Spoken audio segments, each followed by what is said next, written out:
उस डॉक्यूमेंट का रेलेवेंस कांग्रेस ने और कांग्रेस की संस्कृति ने लंबे समय में उसकी इस रेलेवेंस को समाप्त कर दिया।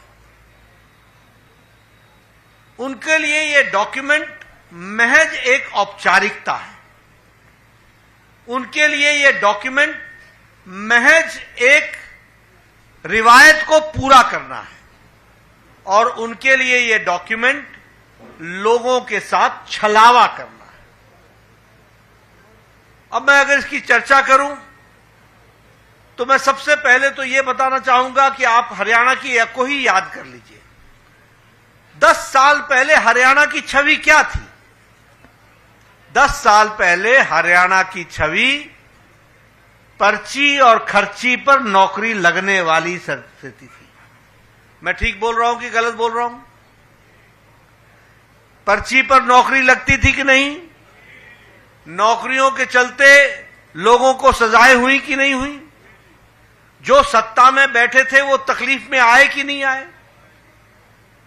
उसी तरीके से अगर आप देखिए तो हरियाणा जमीनों के घोटाले के लिए जाना जाता था।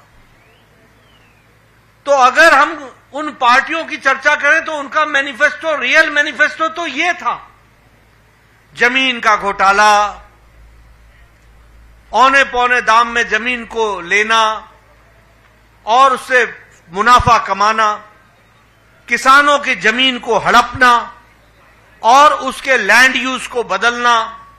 ये सारी, आप बताइए 10 साल पहले भ्रष्टाचार की छवि थी कि नहीं सरकारों की? हरियाणा की हर सरकार भ्रष्टाचारी कहलाती थी कि नहीं कहलाती थी? इसलिए आज जब हम संकल्प पत्र की बात करते हैं, जिसका मैं अभी विस्तृत विवरण रखूंगा ताकि आपके ध्यान में आए कि हमारे लिए मैनिफेस्टो या संकल्प पत्र यह कितना महत्वपूर्ण है। और इसीलिए मैं ये कहूंगा कि सबसे पहले तो जो हम लोगों ने कहा है नॉन स्टॉप हरियाणा।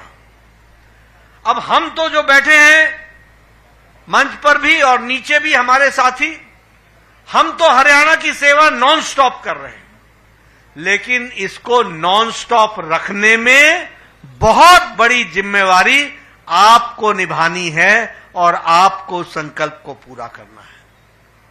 मैं तो आपके सामने रिपोर्ट कार्ड रख दूंगा, मैं आपके सामने जानकारियों के साथ विषयों को रखना चाहूंगा। अभी अभी मैं इसलिए कहता हूं क्योंकि how do you assess the seriousness of the संकल्प पत्र?